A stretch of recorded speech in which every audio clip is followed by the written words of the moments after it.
अस्सलाम वालेकुम। आज मैं आपके लिए एक बहुत स्पेशल प्रोग्राम लेके आई हूँ और इस स्पेशल प्रोग्राम के लिए मैं ऐसी जगह पर, ऐसी सरजमीन पर आई हूँ जो पाकिस्तान की सबसे अमीर तरीन सरजमीन है, लेकिन सबसे गरीब तरीन भी है। मैं बलोचों की सरजमीन बलोचिस्तान पर आई हूँ। बलोचिस्तान का असल मसला क्या है? बलोचिस्तान का मसला सरदारों का पैदा करता है, सियासतदानों का पैदा करता है या फौज का पैदा करता है? और इन मसाइल का हल क्या है? इन मसाइल का हल समाजी है, सियासी है या फौजी है?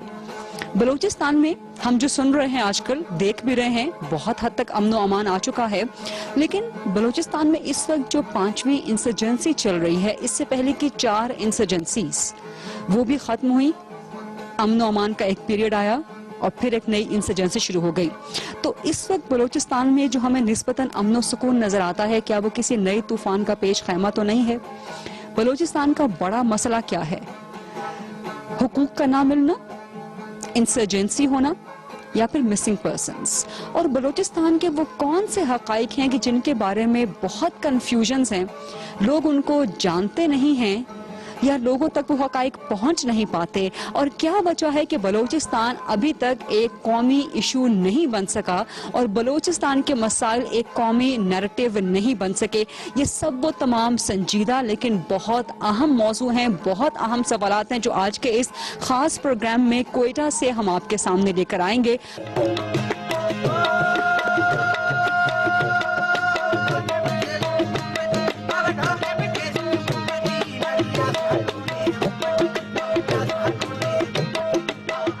पाकिस्तान के सबसे बड़े रकबे लेकिन सबसे छोटी आबादी वाला सूबा बलूचिस्तान, जो रकबे के लिहाज से 44% लेकिन आबादी के लिहाज से 4% बनता है। बलूचिस्तान इस कदर कुदरती वसाइल से माला माल है कि हमेशा के लिए पाकिस्तान की किफालत उठा सकता है, लेकिन बदकिस्मती से बे इंतहा कुदरती वसाइल के साथ साथ बलूचिस्तान के हिस्से में बे इंतहा मसाइल भी आए, जिनमें से अक्सर की नौयत समाजी और मुआशी है। बुनियादी सहूलियात और हुकूक से महरूमी उन 4 इंसर्जेंसी की बुनियाद बनी जिन्होंने न सिर्फ अमूमी तौर पर बलूचिस्तान को तबाही की तरफ धकेला, बल्कि मजमूई तौर पर पूरे पाकिस्तान को नुकसान पहुंचाया। 1948, 1958, 1962 और 1973 की 4 पुरतशद्दुद इंसर्जेंसीज के बाद बलूचिस्तान 2003 से 5वीं इंसर्जेंसी भुगत रहा है। इन इंसर्जेंसीज को हवा देने में दुश्मन गैर मुल्की एजेंसियों का किरदार और बलूचिस्तान में मकामी सहूलतकार किसी से ढके छुपे नहीं रहे। मसला बलूचिस्तान की तफसील सभी जानते हैं, इसीलिए माजी में मजीद जाए बगैर आपको इतना बताते हैं कि एक लंबे अरसे तक हुकूमतें और एस्टैब्लिशमेंट्स मसला बलूचिस्तान के जिन पहलुओं पर बात करने और इन्हें हल करने से पहलू तही करती रही हैं, अब उन पर न सिर्फ बात हो रही है बल्कि इनका मुस्बत हल भी निकाला जा रहा है। पूरे पाकिस्तान की तरह बलूचिस्तान भी बदल रहा है और यही मैं आपको दिखाऊंगी आज के प्रोग्राम में। पाकिस्तान का दिल बलूचिस्तान और बलूचिस्तान का दिल कोयटा, और यहाँ एक ऐसी बैठक का एहतमाम किया गया जहाँ बलूचिस्तान के बारे में सब ने अपने दिल की बात कही। इतनी अच्छी फ्रैंक डिबेट वाकई मैंने भी खुद भी पहले नहीं देखी, and I would like to compliment the organisers, and this is, I think, the strength of Pakistan and strength of our institution.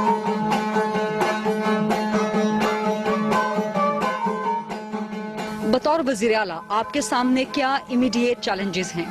देखिए, चैलेंजेस तो कोई नहीं है अरीदा बीबी हमारे लिए, और जहाँ पर there is a will there is a way. इंशाल्लाह हमारे पास वे विल है तो हम चैलेंजेस का मुकाबला भी कर रहे हैं और उनका हल निकाल रहे हैं। और मेरी ख्वाहिश ये है कि मैं जो बलूचिस्तान के अवाम हैं, जो पसमानदा अवाम है, यहाँ पर जो हमें मसले मसाइल हैं हेल्थ के हवाले से, एजुकेशन के हवाले से और पीने का साफ पानी के हवाले से, Quetta greater water supply scheme के हवाले से, तो मैं चाहता हूं कि ये जो 2.5 साल हमें मिले हैं इनमें मैं कुछ करके चला जाऊं। अगर नेक्स्ट अल्लाह ताला ने मौका दिया तो उसमें भी देखेंगे, लेकिन ये है कि जो मेरा टर्नओवर है उसमें मैं चाहता हूं कि कुछ हम करें ताकि बलूचिस्तान के लोग जो हैं हमें वो करें। तो आते के साथ ही चीफ सेक्रेटरी साहब मेरे साथ बैठे हुए हैं, हमने काफ़ी जो है काम किए हैं। हमारे पास कोयटा प्रोजेक्ट के हवाले से मैंने अभी ग्रीन मास ट्रांजिट ट्रेन सिस्टम जो है मैंने वो शुरू की है। मैंने कोयटा शहर के अंदर से डाउनटाउन के शहर के अंदर से जाते जहाँ पर हमारे सारे हॉस्पिटल, सारे हमारे जो है यूनिवर्सिटी, कॉलेजेस सब जो है बीच में आते हैं। तो वहाँ पर मैंने ये प्लानिंग किया है कि हर 3 किलोमीटर पर हम एक स्टेशन बनाएंगे और वहाँ से जो है इसको हम ले जाएंगे। इस तरफ हमारा पश्तून इलाका है, वो कुचलाक और यारू, और उस तरफ हम उसको ले जाएंगे बलोच बेल्ट की तरफ, स्पेंजेंट और वो कोलपुर की तरफ हम इसको ले जाएंगे। मसला बलूचिस्तान सरदारों का पैदा करदा है, सियासतदानों का या फौज का? किसी के पैदा करना नहीं है। हमारे 2-3 सरदार हैं जो बदनाम हुए, बदनाम तरीन है। सबसे बड़ा सरदार तो मैं अपने आप को कहता हूँ, because I am chief of Jhalawan. आप जाके मेरे इलाके में देखें, वहाँ पर आप तरक्की देखें और वहाँ पर आपको ये नहीं लगेगा कि आप फार फ्लांग एरिया में बलूचिस्तान के एक एरिया में चले गए हैं। वहाँ पर मैंने 3-4 मैं स्कूल अपने फंड से चला रहा हूँ। को education, you can't believe it कि ज़हरी कौम के लड़के लड़कियाँ जो है वहाँ इंग्लिश मीडियम स्कूल में जो है वहाँ को एजुकेशन में पढ़ रहे हैं। और मैं कराची से जो है मैंने उनके लिए टीचर हायर किए हुए हैं। ये कुछ है हम में काली भेड़े हैं जो लॉ एंड ऑर्डर के हवाले से भी मसले मसाइल पैदा करते हैं। It definitely is not fauji. It is a social, political issue which has to be eventually dealt with at that level. इसको social, political level पे deal किया जाएगा। लेकिन वो element जो has chosen the recourse to violence against the state, उसको state के law enforcement के जो अदारे हैं वो ज़रूर उसके साथ उसी तरह से deal करेंगे। ये कह देना कि फलाने का ये किसी का पैदा करदा नहीं है, ये मसला है ओवरऑल हमारी नेशनल कौमी लेवल पर हमारी बेहिस्सी का पैदा करदा ये मसला है। सरदार का कोई प्रॉब्लम नहीं है। आज हमारे कौमी असेंबली के 16 मेंबर में से 1 सरदार है। आज हमारे सूबे असेंबली के 65 मेंबरों में 6 सरदार हैं, बाकी तमाम के तमाम नान सरदार है, कोई बैकग्राउंड नहीं है। यही हाल पिछले असेंबली का था, यही हाल उससे पिछले असेंबली का था। और जहां तक मसले को किसने पैदा किया, बुनियादी तौर पर अनफॉर्चुनेटली तालीम की कमी की वजह से और ओवरऑल हमारे मरकज में या ओवरऑल मुल्क की सियासत में किसी ने इसको जरूरी नहीं समझा। बलूचिस्तान को बलूचिस्तान के आबादी से मुताल्लिक सूबा बना के उसको ट्रीट किया गया। आबादी की जब बात की गई तो 98 के सेंसस से पहले बलूचिस्तान की आबादी पाकिस्तान के 3.5% के करीब था। So unfortunately Balochistan was treated as a 3.5% population of the country. और रिसोर्सेज की देने की जब बात आ जाती थी तो 3.5% रिसोर्सेज दिए जाते थे। 3.5% resources for 44% of the area of Pakistan. देखिए, मेरा ख्याल है कि ये कहना कि फौज का पैदा करदा है वो तो दुरुस्त नहीं है। ये दुरुस्त है कि मुशर्रफ के ज़माने में जो बुख्ती के ख़िलाफ़ एक्शन हुआ और जिस तरह नवाब अकबर बुख्ती की शहादत हुई, उससे एक बहुत नेगेटिव इम्पैक्ट जो है वो बलूचिस्तान पे पड़ा और वो अब आज तक भी नज़र आता है। लेकिन आप ये सोचें कि हमारे जो अफवाज हैं 600 FC के लोग अभी तक शहादत नोश कर चुके हैं। तो ये वो लोग हैं जो हमारे लिए गोलियां खा रहे हैं, ये वो लोग हैं जो हमारे लिए शहादत, इससे बड़ी कुर्बानी और क्या हो सकती है, कुर्बानियां दे रहे हैं। तो पॉलिसीज में जो पुराने ज़माने में प्रॉब्लम्स हुए, एक एहसास महरूमी हुआ बलूचिस्तान में, उसमें हमारे फौजी हुक्मरानों का रोल था, इसको डिनाई नहीं किया जा सकता। लेकिन मेरा ख्याल है जो अब सूरत हाल है इसमें, जिसमें पॉलिटिकल लीडरशिप है और हमारी जो फौजी या अस्करी ताकत है उसकी बैकिंग है, ये मेरा ख्याल है कि एक ऐसा मॉडल है जो कि हमें इंशाल्लाह बेहतरी की तरफ ले जा रहा है, बेहतरी नजर आ रही है कुछ, और इंशाल्लाह आगे। बलूचिस्तान का मसला समाजी है, सियासी है या फौजी है? देखिए, सियासी हवाले से थोड़ा बहुत इसका इशू है, समाजी हवाले से इतना बहुत बड़ा इसका इशू नहीं है। समाजी हवाले से पूरे पाकिस्तान में एक समाजी माहौल हमारा है, सियासी हवाले से इसको कभी एड्रेस नहीं किया गया। جو آدمی اس ملک کا سربراہ بنا ہے, جو صوبے کا سربراہ بنا ہے یا کوئی منسٹر بنا ہے, وہ صرف محدود رہا ہے اپنی سیٹ تک. لیکن میں جب ایک چیف منسٹر بنا ہوں تو میرا ایم بلوچستان نہیں رہا ہے, میرا ایم رہا ہے لسبیلا کیسے ترقی کرے. جب آپ کے پاس ایک ویکیوم بہت بڑی کریٹ ہو جاتی ہے جو کہ انسرجنسی کو تھوڑا بہت جنم دیتی ہے, اور انسرجنسی کا نام یوز بھی بڑا کیا جاتا ہے, اور ڈیفینیٹلی اس کو کاؤنٹر کرنے کے پاس ملک کے پاس پھر ایک ہی طریقہ ہوتا ہے کہ اسٹیٹ اپنا ایک رول پلے کرتی ہے. اور اسٹیٹ کے جو ادارے ہیں وہ پولیٹیکل نہیں ہیں, یعنی ایک فوجی ہے وہ پولیٹیکل نہیں ہے, وہ ایک فوجی آدمی ہے اور فوجی انداز سے دیکھتا ہے. ایک فوجی کے آگے کوئی اگر لڑائی کرنے آئے گا تو وہ کبھی اس کو نیگوشیٹ نہیں کرے گا, اسے بات نہیں کرے گا, وہ اپنے انداز سے اس سے ایڈریس کرے گا. یہاں پرابلم آتی ہے بیسک لوکل گورننس کی. لیویز کی فنکشن پورے بلوچستان میں اچھی نہیں رہی. کیوں نہیں رہی؟ لیویز میں زیادہ تر وہ لوگ بھرتی ہوئے جو آدھے سے زیادہ تو میرا خیال لوگوں کے گھروں میں کام کرتے ہیں. وہ لیویز میں بھرتی ہوا ہے وہ ڈرائیور ہے, وہ لیویز میں بھرتی ہو رہا ہے وہ کوکنگ کر رہا ہے, وہ کسی کا گارڈ ہے, وہ کسی کا گھر صفا کر رہا ہے. تو آپ لا اینڈ آرڈر کو کیسے مینٹین کریں گے اس پورے ایریے میں؟ بہت بڑا مسئلہ یہاں کی سیاسی اشرافیہ کا ہے, کیونکہ جو سیاسی اشرافیہ ہے وہ اپنا وہ کردار ادا نہیں کر رہی, عوام تک ڈیولپمنٹ کے پیسے نہیں پہنچ رہے, عوام تک جو امپاورمنٹ ہے لوکل باڈیز کی وہ نہیں ہو رہی. تو اس سے کیا ہے کہ اشرافیہ تو کسی نہ کسی طریقے سے ریاست کے ساتھ منسلک ہو گئی ہے, لیکن جو عام آدمی ہے بلوچستان کا اس کا کوئی کانٹیکٹ نہیں, اس کی کوئی رشتہ نہیں جڑا ریاست کے ساتھ, اور یہ سارے کا سارا قصور جو ہے وہ اشرافیہ کا ہے. کیا 5 اسٹار ہوٹل میں بیٹھ کے سیمینار کروا کے ایک غریب بلوچ کا مسئلہ حل کیا جا سکتا ہے؟ Quetta is not Balochistan. بلوچستان ہے, یہاں ہم 5 اسٹار ہوٹل میں آتے ہیں, کھانا کھاتے ہیں اور شام کو جو ہے ہم کوئٹہ کلب میں چلے جاتے ہیں. وہاں سے آپ انٹیریئر میں, اور میرا ارادہ یہ ہے کہ میں ہر مہینے میں جو ہے اپنی کیبنٹ کا میٹنگ وہاں پر کروں گا. وہاں پر چیف سیکرٹری صاحب ہوں گے, سارے سیکرٹری صاحبان ہوں گے, ہمارے منسٹر صاحبان ہوں گے. میں لوور مڈل کلاس کے لوگوں سے ملوں گا, غریب لوگوں سے وہاں پر ملوں گا, جو متبرین ہیں ان سے ملوں گا, اور پھر اس کا رزلٹ بھی میں ان سے مانگوں گا. جو ان کے مسئلے مسائل پرابلمز ہوں گے وہ ہم کریں گے. دیکھیں, اگر اس کو ہم پیور سوشلسٹ کلاس پیراڈائم کے تحت دیکھیں تو یہ سب کچھ ڈھکوسلا نظر آئے گا, لیکن اگر ہم اس کو capitalist pragmatic point of view کے تحت دیکھیں تو دنیا میں جتنے بھی مسائل ہیں ریجن میں, ریاستوں میں, بین الاقوامی سطح پر, اس میں تمام کے تمام معاملات جو ہوتے ہیں وہ ریلیٹیولی ایک پاپولسٹ وینیو 5 اسٹار ہوٹلز ہی بن گیا ہے. دا ایم از کہ پالیسی میکرز کو فیسیلیٹیشن کی جائے اور ایک ایسا انوائرمنٹ کریٹ کیا جائے جس میں آواران کا وہ بلوچ جس کے پاؤں میں جوتا نہیں ہے, تربت کا وہ بلوچ جس کے ہاتھ سے قلم لے کے اس میں بم تھما دیا گیا ہے, مند بلو کا وہ بلوچ جس کی والدہ اس انسرجنسی میں ایک جانب سے یا دوسری جانب سے خون کے آنسو رو رہی ہے. ان تمام ہیومن ٹریجڈیز پہ, ان ایموشنل ایشوز پہ کیا کیا جائے؟ بلوچستان کا اصل مسئلہ انسرجنسی ہے یا لاپتہ افراد؟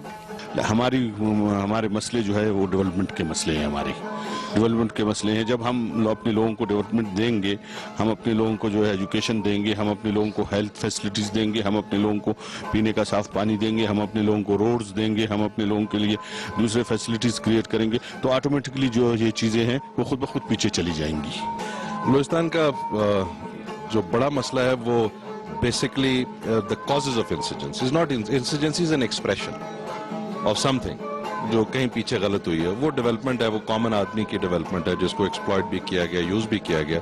سو insurgency in itself is also not is the cause, is an effect of something. So جو causes تھے انسرجنسی کے which relate to basic human security, basic human development, basic extension of the state to the people of Balochistan. اب وہ basic مسئلے ہیں which need to be addressed. Insurgency بھی بہت بڑا مسئلہ نہیں ہے. It poses no threat to the national security as well as the security of Balochistan. وہ بلوچستان کی why do I say this is because insurgency اب بلوچستان کی ڈیولپمنٹ کو روک نہیں سکتی. So بلوچستان میں ڈیولپمنٹ اب ضرور ہوگی, people are on board, people have started rejecting them. تو انسرجنسی اس طرح سے مسئلہ نہیں. مسنگ پرسنز جو ہیں جی یہ it has been an issue in the past اور اس کو بہت زیادہ میرے خیال ایکسپلائٹ بھی کیا گیا. We are well over with this. اس سے ہم بہت آگے جا چکے ہیں. اور مسنگ پرسنس کے بارے میں جو کورٹس اینڈ جو ایک انٹریکشن جو لیگل انٹریکشن ہے وہ چل رہا ہے اینڈ میں بڑے کانفیڈنس سے آپ کو یہ بتا سکتا ہوں کہ this is an issue which is way behind اس and it is being dealt by the institutions. Missing persons کا مسئلہ اور انسرجنسی کا مسئلہ یہ انفارچونیٹلی یہ ایک ایسا مسئلہ ہے جس کی طرف ایک خاص توجہ دینے کی ضرورت ہے اور کسی انڈیویجول کو یہ مس کر دینا غائب کر دینا اور اس کا پتہ نہ چلانا کہ کیا ہوا ان کے ساتھ یہ غیر مناسب چیز ہے. اور اگر کوئی آدمی اٹھایا جاتا ہے جس طرح الزام دیتے ہیں تو اس کے جو اس کے پیرنٹس وغیرہ ہیں عزیز رشتہ دار ہیں ان کو پتہ ہونا چاہیے کہ کہاں گیا کیا قصور ہے اس کا. قصوروار کو چھوڑنا کبھی نہیں چاہیے لیکن لوگوں کو پتہ ہونا چاہیے کہ کہاں گیا. میں کبھی یہ نہیں کہوں گا کہ مسنگ پرسن جو ہے ہونے چاہیے یا کوئی غیر قانونی کام ہونا چاہیے یا کسی کو ماورائے عدالت قتل کرنا چاہیے, بالکل نہیں کہوں گا. لیکن ایٹ دا سیم ٹائم ہم اپنی بقا کی جنگ لڑ رہے ہیں یہاں بلوچستان میں. بلوچستان جو ہے اس پہ ساری دنیا جو ہے وہ مختلف ہمارے لوگ جو ہے مختلف انٹرنیشنل انٹرسٹ جو ہے وہ یہاں پہ مداخلت کر رہے ہیں. تو کیونکہ اس کے لیے ہم بقا کی جنگ لڑ رہے ہیں اس لیے ہمیں وہ مضبوطی سے کھڑا ہونا پڑے گا لیکن قانون اور آئین کے دائرے میں. انسرجنسی سب سے بڑا مسئلہ ہے ہمارا اور جو مسنگ پرسن ہے وہ اوور ایگزیجوریٹڈ لائے ہے, جھوٹ ہے. یونائٹڈ نیشن کا ایک اسپیسیفک سیکشن ہے جو کہ دنیا میں مسنگ پرسنز پہ ایک اس نے یارڈ سٹک ایک پیمانہ بنایا ہوا ہے. اس پیمانے کے تحت مجھے بلوچستان کے مسنگ پرسنز کی تعداد کوئی ہیومن رائٹس ایکٹیوسٹ کوئی سول سوسائٹی ایکٹیوسٹ دے میں ویریفائی کر کے اس کو بتاؤں گا کہ یہ درست ہے یا غلط. میرے خیال میں تمام فگر جھوٹ. Human rights commission of Pakistan کا ایک چیپٹر آیا تھا بلوچستان چیپٹر کوئی 2 سال پہلے کی بات ہے. انہوں نے مختلف لوگوں کو یہاں انٹرویو کیا تھا اور ان کا ایک اپنا کریڈیبلٹی موجود ہے. ایز اے گورنمنٹ ہم بھی ان کی رپورٹس کو بڑا کوشسلی کیئرفلی دیکھتے ہیں. وہ تعداد انہوں نے کوئی 48 کے قریب بتائی تھی. جو ہمارے ہوم ڈپارٹمنٹ میں تعداد ہے ہمارے پاس وہ لگ بھگ کوئی 85 سے 95 کے بیچ میں, ایگزیکٹ فگر میرے ذہن میں بھی اس وقت نہیں ہے. یہ اس میں آپ کے ناظرین کو میں یہ بھی بتاتا چلوں کہ مسنگ پرسنز بہت سارے لوگ افغانستان میں ہمارے کیمپس میں موجود ہیں, ٹریننگ کر رہے ہیں. وہ انفورسڈ ڈس اپیئرنس میں نہیں ہے, وہ والنٹیئرلی مسنگ ہے. وہ ہمارے ڈیٹا سسٹم میں موجود ہیں کہ وہ پاکستان کے شہری ہیں لیکن وہ افغانستان میں موجود ہیں. آپ کو کمانڈر سدرن کمانڈ کا چارج لینے پہ کن چیلنجز کا سامنا کرنا پڑا؟ جو فرسٹ امیڈیٹ چیز تھی وہ تھی smooth transition from one political leadership to the other. وہ بہت اچھے طریقے سے ہو گئی ہے.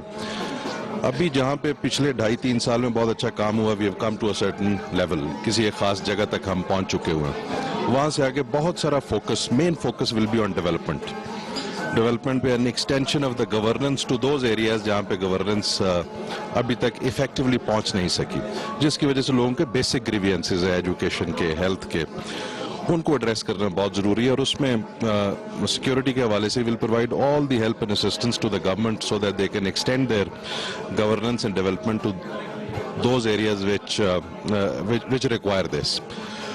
And this is a very important challenge which we have to deal with. دوسرا ہے environment for CPEC.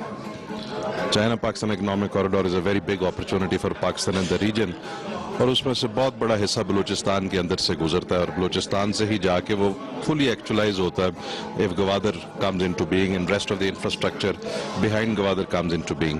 تو اس کو سیکیورٹی کے حوالے سے مینیج کرنا, پولیٹیکلی تو obviously پولیٹیکل لیڈرشپ اس کو مینیج کرے گی تاکہ اس کے بارے میں جو خدشات ہیں وہ دور ہو سکے, بٹ سیکیورٹی کے حوالے سے مینیج کرنا is a combined responsibility of everybody and we will play our full part in that. That is one important thing. تیسری جو چیز ہے جس کو میں دیکھتا ہوں وہ ہے بیکاز آل دس جو ہم یہ کرنے کی کوشش کر رہے ہیں, کاؤنٹر ایکشنز ریئیکشنز بھی آ رہے ہیں جس میں بہت سارے لوگ ناردرن بلوچستان میں اینڈ سینٹرل بلوچستان میں بی ایس اینس کے حوالے سے وہ کوشش کر رہے ہیں. تو ان کے اوپر بھی ہماری بڑی نظر ہے جس پہ intelligence agencies, law enforcement agencies local civil administration, they are all working hand in hand, hand in glove, or inshallah we'll take control of the situation there also. General Janjua के बाद कमांडर सदर्न कमांड का charge लेने पर आपके सामने नफसियाती और operational challenges क्या थे? नहीं, मेरे लिए कोई चैलेंज नहीं था. I'm a professional officer. I took it over from general Janjua. General Janjua stand alone काम नहीं कर रहे थे, वो फौज की एक्सटेंशन थे, and I was very much part of that system in the army. जो वो प्लान था, जो वो स्ट्रेटजी थी, it was a combined strategy. He was our front face here from the military side. So there's not going to be any change. जो उनने अच्छी चीजें की हैं उसके ऊपर हम बिल्ड करेंगे और उनको आगे लेके चलेंगे, so that अब टाइम आ गया जहाँ पे we can see the effects of those things. तो उसको आगे लेके हम चलेंगे. That's not a challenge for me in any way. Now psychologically challenge because we are an institution and we work like that. And most importantly, we were partners in evolving this strategy. I was DGMO before this, जब मैं आया था यहाँ पे, तो ऐसा नहीं था कि it was a single man strategy. He's a great man, he's a great friend, and inshallah we'll take it forward from there. Balochistan कितने फीसद महफूज कहा जा सकता है?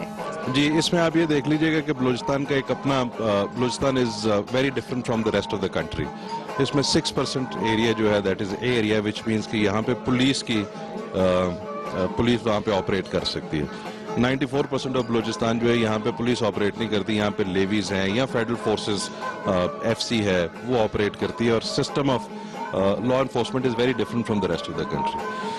तो और बलूचिस्तान को थ्रेट्स भी बहुत डिफरेंट है from the rest of the country. बाकी मुल्क के मुकाबले में यहाँ पे थ्रेट्स भी बड़े डिफरेंट है. लेकिन इस सारी चीज़ को देखते हुए अगर आप बलूचिस्तान का प्रोफाइल देखें of law and order, it is alhamdulillah, I won't say much better than the rest of the country, but it is much better than what it was a couple of years ago. यहाँ पे crime has gone down, organized crime has gone down, terrorism has gone down. Although कोशिशें बहुत हैं, hostile agencies भी हैं और भी लोग हैं, वो सारे काम कर रहे हैं, लेकिन organized crime, terrorism and insurgency, so-called related violence, be it has gone down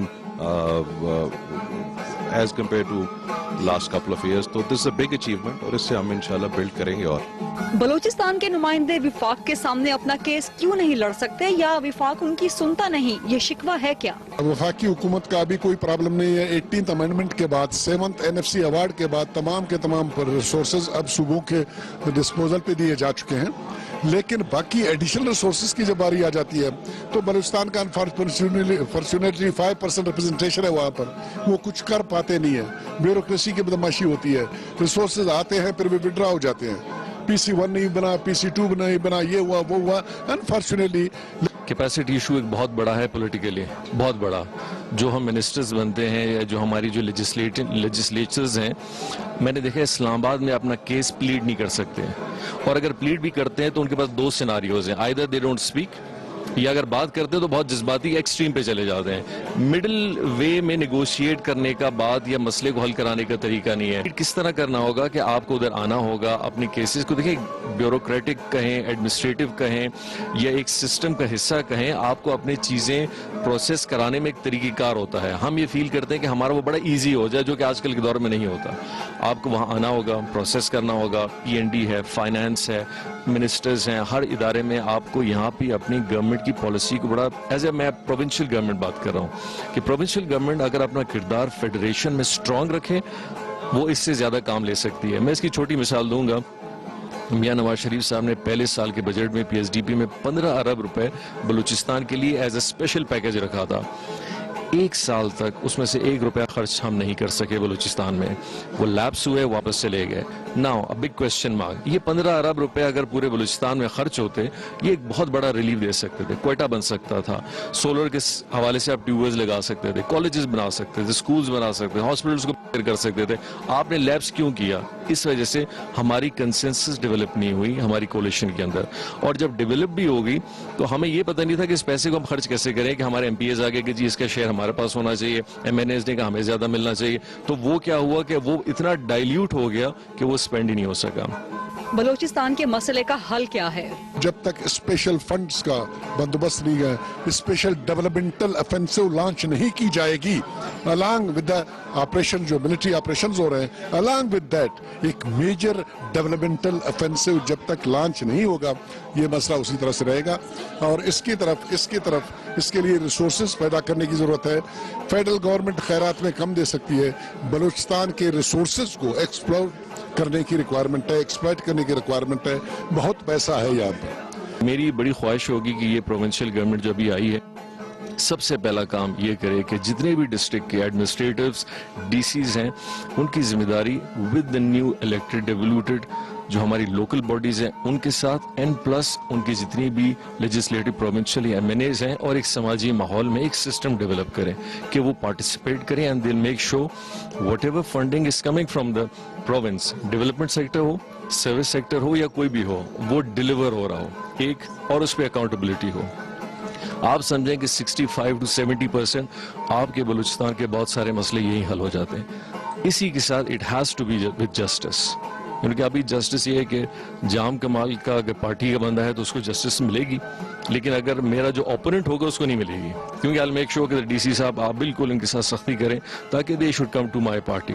justice को प्रिवेल डेफिनेटली होना है, और आज जब तक आप सही किस्म का एक जस्टिस सिस्टम वहां नहीं देंगे, administratively and judiciary wise both, not one, both wise, लोग अपने मसाइल को हल उधर ही चाहते हैं। सेकंड थर्ड टियर पे आपका एक बहुत डेवलपमेंट जरूरी है कि प्रोविंशियल गवर्नमेंट अपनी रिस्पॉन्सिबिलिटी को स्प्रेड आउट करे। मैं सिर्फ लसबेला तक महदूद ना रहूं, अगर एक मिनिस्टर हूं मैं पूरे बलूचिस्तान तक महदूद रहूं, वहां अपना मेरा जुरिसडिक्शन हो। सीएम का जुरिसडिक्शन उसका हल्का नहीं होना चाहिए, उसका बलूचिस्तान होना चाहिए, and same goes for the ministers and everybody. Every month there has to be some review by the CM with his cabinet and on actual grounds कि क्या हो रहा है मुल्क में और सूबे में क्या हो रहा है और क्या होना चाहिए। फिर हमारे पास 3-4 बहुत बड़े प्रोजेक्ट्स हैं, सेंदक है, रेकोदेक है, हमारे पास ग्वादर का सीपे है, और इसके अलावा एक हमारे 2-3 और सेक्टर्स हैं। इस पे गवर्नमेंट ऑफ बलूचिस्तान काम करे और इनकी जो अनएम्प्लॉयमेंट है वो यहीं पे ख़त्म होती है। Fifth which is very important, I think so Balochistan के लिए भी जरूरी है, पाकिस्तान के लिए भी जरूरी है, writ of state is very important, लेकिन it has to be in a very justifiable manner. ये ना हो कि मुझे लाइक्स एंड डिसलाइक्स पे ना हो।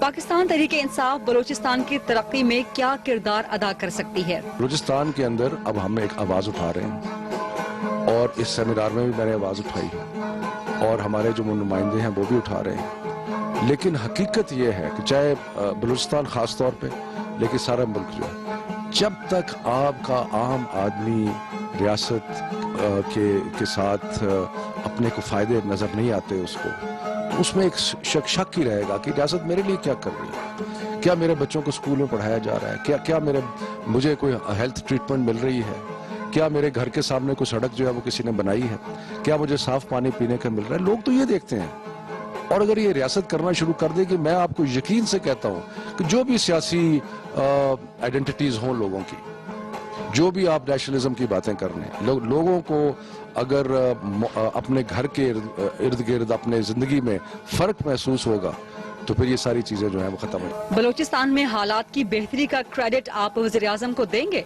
मैं इसलिए वज़ीर आज़म को क्रेडिट नहीं दूंगा क्योंकि वज़ीर आज़म को तो कोई दिलचस्पी नहीं है कि बलूचिस्तान में क्या हो रहा है, लेकिन यहाँ पे जो मॉडल है मेरा ख्याल है कि वो मॉडल अच्छा है और वो मॉडल आगे बढ़ रहा है। अगर आप आम लोगों से बात करें, महसूस होता है कि तब्दीली लोगों को कुछ महसूस हो रही है, कुछ ज़िंदगी उनकी सेफर है। ये नहीं कि अब वाक़यात ख़त्म हुए, वाक़यात चल रहे हैं, लेकिन लोगों को कुछ महसूस हो रहा है कि कुछ उनकी ज़िंदगी में इस्तेहकाम आया है। 2008 में खुजदार में रहने वाली एक आम सी बलोच लड़की उसके वालिद को BLA के दहशतगर्द शहीद कर देते हैं। वो लड़की चीखती है, चिल्लाती है, इंसाफ के लिए पुकारती है, उसे कुछ नहीं मिलता।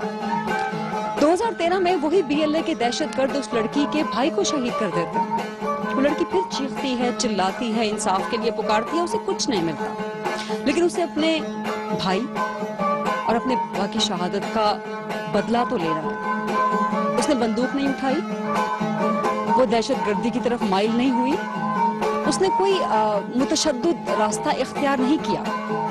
उसने सिर्फ अपनी आवाज का हथियार इस्तेमाल किया और उससे बढ़ के अपनी हिम्मत का इस्तेमाल किया।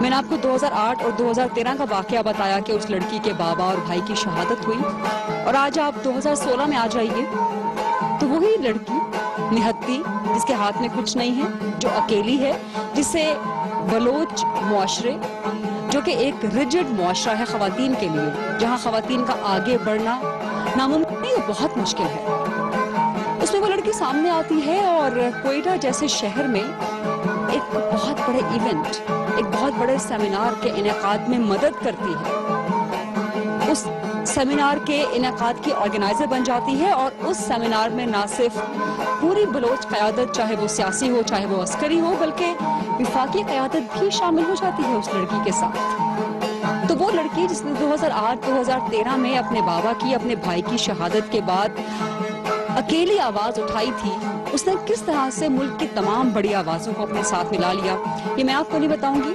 वही लड़की मेरे साथ मौजूद है, सलमा मोहम्मद हसनी। अस्सलाम वालेकुम सलमा। देखिए, सबसे पहले 2008 में जब बाबा शहीद हुए तो उसी वक्त मुझे, क्योंकि मैं बाबा से बहुत अटैच थी, मुझे बहुत तकलीफ होती थी जब दूसरी तरफ कोई कहता था ना कि BLA ने इनको मार के अच्छा किया, आप अपने बाबा का किसी को बताया मत करो, आप बोलो वो वैसी टारगेट किलिंग में मारे गए। तो उसी वक्त मैंने सोचा, मैंने क्या, नहीं, मैंने दुनिया को बताना है और सच्चाई दिखानी। और उस वक्त खुशदार वो वाहिद शहर था जिसमें मतलब सबसे ज्यादा टारगेट किलिंग हुई। हमारे वहाँ मेरे बहुत ज्यादा टीचर्स थे, वो वहाँ से माइग्रेट करके चले गए, जो सेटलर्स थे, डॉक्टर्स मारे गए, इंजीनियर्स मारे गए, और बाबा पहले बलोच ट्राइबल हेड थे जिनको खुशदार में टारगेट किया गया। मैंने उसी वक्त सोचा, मैंने कहा जगतरफा इमेज तो पूरी दुनिया को दिखाया जा रहा है, जो असल यहाँ पर लोगों के साथ ज्यादती हो रही है वो क्यों नहीं दिखाया जा रहा। और उस वहाँ से फिर 2008 से वो सफ़र स्टार्ट हुआ। तो खुशदार में रह के वो काम उस तरह से मैं नहीं कर सकती थी। देन मैं 2012 में कोयटा आई। कोयटा में जब आके मैंने सबको बोला कि मैं विक्टिम फैमिलीज को जमा करना चाहती हूँ, उनके लिए काम करना चाहती हूँ, तो यहाँ लोग एज कम्पेयर टू खुशदार मतलब मुझे अवॉइड करते थे, बात करना पसंद नहीं करते थे कि ये क्या कह रही है। कोयटा का रिएक्शन मतलब बहुत, खुशदार में जो विक्टिम्स थे वो मेरे साथ थे, बट कोयटा में बहुत बुरा, इवन मेरे NGO को रजिस्टर करने को कोई तैयार नहीं था। तो उन लोगों को, एक तमाम विक्टिम्स को मैंने एक फोरम पे इकट्ठा किया, हमने ये ऑर्गेनाइजेशन बनाई। फिर उसके बाद क्योंकि मैं बलूचिस्तान को, ये सारी इंसर्जेंसी, इन सब चीज़ों को मैं देख रही थी। सबसे पहले मैंने देखा, मैंने कहा यार ये उठा कहाँ से, प्रॉब्लम मेनली है कहाँ पर। देखा यूनिवर्सिटीज में है, क्योंकि आम जो मजदूर है वो रोड पे निकल के नारा नहीं लगा रहा बलूचिस्तान का, वो BLA जिंदाबाद नहीं कह रहा, पाकिस्तान मुर्दाबाद नहीं कह रहा। तो मैंने किसी न किसी तरह से यूनिवर्सिटीज को, इनको अपने साथ मिलाना था।